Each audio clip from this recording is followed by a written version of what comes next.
All right, let's dive into a story that's way more terrifying than any horror movie, for one simple reason. It's all true. It's a story about a family's dream home, their perfect future, and the anonymous person who turned all of that into a living nightmare. Just let that sink in for a second. Imagine you've just bought your dream house, and you find a letter in your mailbox that says that about your children. This one sentence, this single, awful threat. It's the key to understanding the pure psychological terror of the Watcher house. Okay, so let's set the scene. We're going back to 2014. The town is Westfield, New Jersey, a really peaceful, affluent place.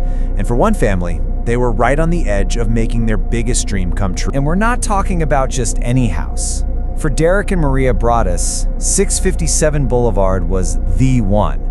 A beautiful, old Dutch colonial, tons of space for their 3 kids, and it was in what they thought was this perfectly safe, almost idyllic town. It was the whole package. So as you can imagine, they were just over the moon.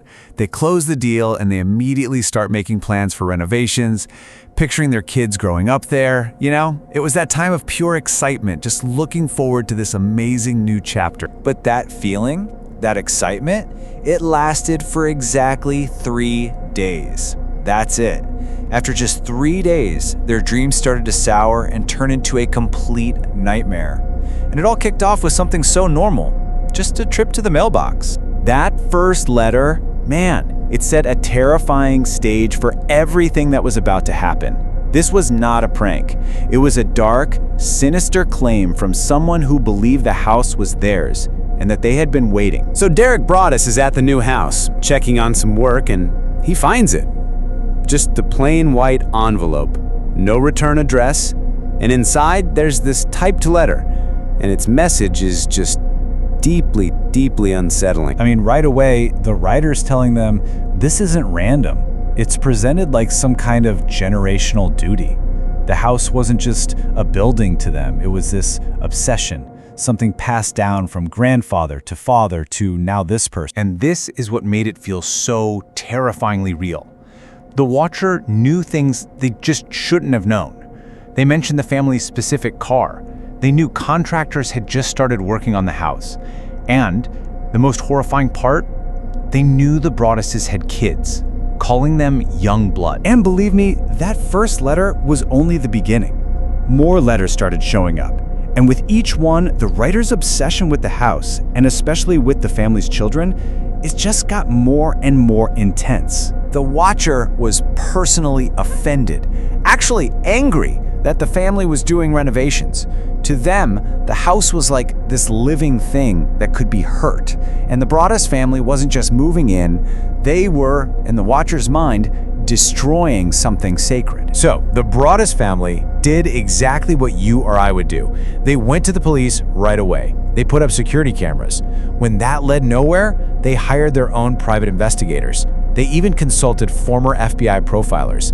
They threw absolutely everything they had at finding this person. And yet, after all of that, after the cops, the PIs, the federal experts, nothing. The Watcher stayed a ghost. There were theories, whispers about certain neighbors, but never any actual proof.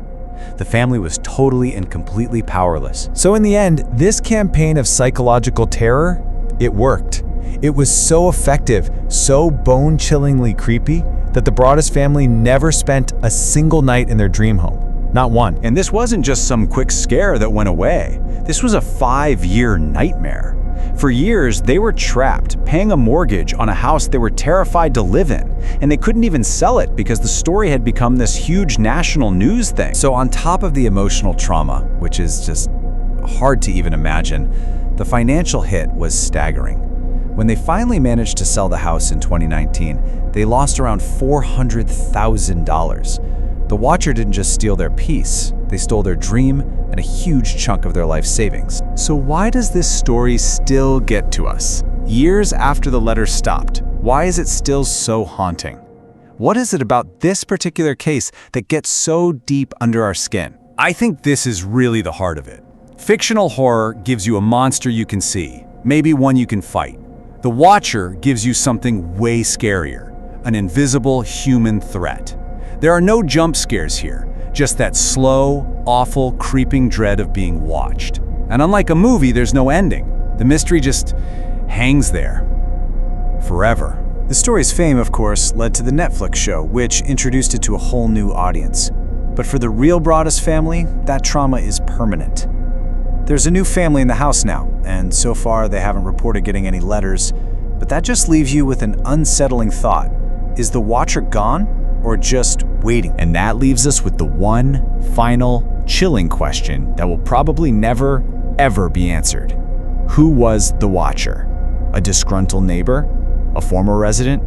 Was it one person, or like the letters claimed, a whole family's legacy of obsession? The most terrifying truth of all is that we just don't know, and we may never know who's still out there watching.